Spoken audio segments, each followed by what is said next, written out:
let the words of my mouth and the meditation of my heart be always acceptable in your sight, O Lord, my strength and my Redeemer. Amen.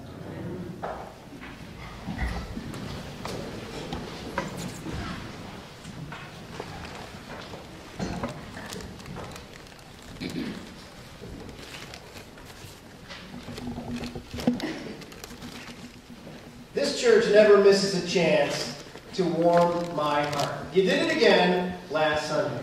It was Super Bowl Sunday, so we had the big soup kettles out and we collected money for feeding the needy through our child pantry. After making your usual generous donations during the collection time halfway through the service, at the end of the service, you dropped in more cash into those super kettles. You dropped in $480.57 to feed the needy. That just warmed my heart. And then there were all the young children last Sunday at both 8 o'clock and 10 o'clock, and that always makes me feel good. And often, it's good for laughs. During the kids' stuff time last week, you may remember that I told the children I had a cold and they shouldn't get too close to me. But one of my young buddies got right next to me and kind of leaned right in, and I got it. And I said, "You don't want to go to school tomorrow, do you?" And he just grinned at me. And then there were the teens. After church, we had a picture taken of the available teens who could be here for a shot of all those who have been working on building wheelchair ramps in the summers through our church. St. Mark's Youth Group is going to be honored in May by the Broome County Council of Churches for our 4 years of service in this project. Well, seeing the pictures of the teenagers, both the current ones and the older picture I got, just warmed my heart again. After that, I gave some safe church training to some of our young people and their parents. The Episcopal Church is committed to being a safe church and preventing the sexual abuse of children and teenagers, and I'm one of the trainers for this program in our diocese. But for some reason, doing this session last Sunday with the kids of St. Mark's was harder for me to do than other times. And I think it's because I care so deeply about the kids and the youth of our parish. I felt like I couldn't say enough to help them stay safe. And I couldn't say enough to help them help their friends stay safe. I felt like I couldn't say it right. I wanted to say so much more. Well, today's story from Luke's Gospel helps me to say something more. This is what I want to say to the children and the teens of St. Mark's. And in fact, this is what I want to say to all the people of St. Mark's. Remember who you are. If you do that, no one can steal your birthright. Remember who you are. Your identity is your strength. Remember who you are. No one can take that from you.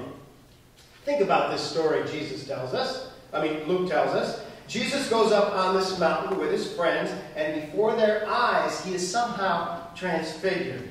And then God says out of the cloud, "This is my son, my chosen. Listen to him." Now, Jesus heard God say that back at his baptism. And now he hears it again on the mountain. This story is all about who Jesus is.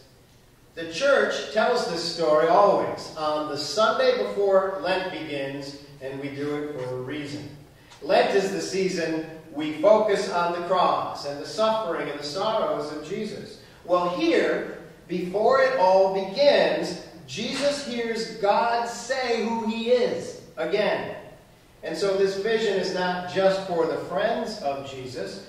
This vision also will be a source of strength for Jesus himself in the days ahead as he walks the way of the cross. Same goes for us. Remember who you are. It will give you strength. Remember who your parents are. I mean, none of us had perfect parents, but we don't want to let them down. Some of us have parents still with us on earth. Some of us have parents who are no longer alive. But either way, they are still with us in our hearts.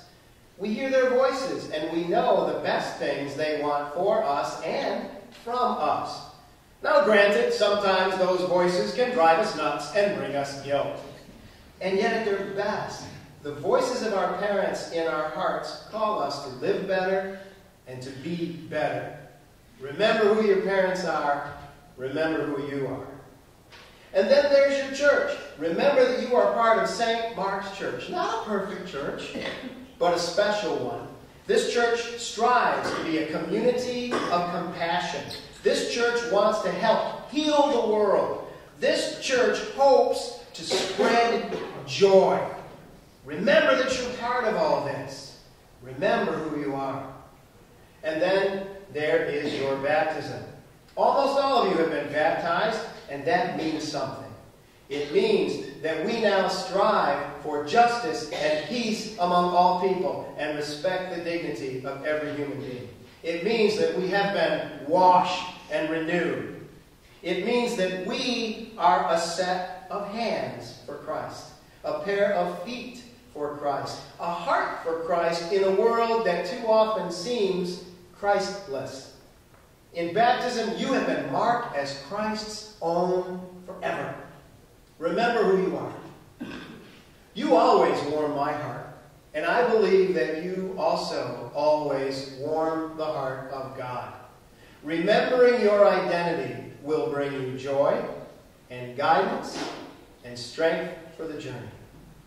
Remember who you are. Amen.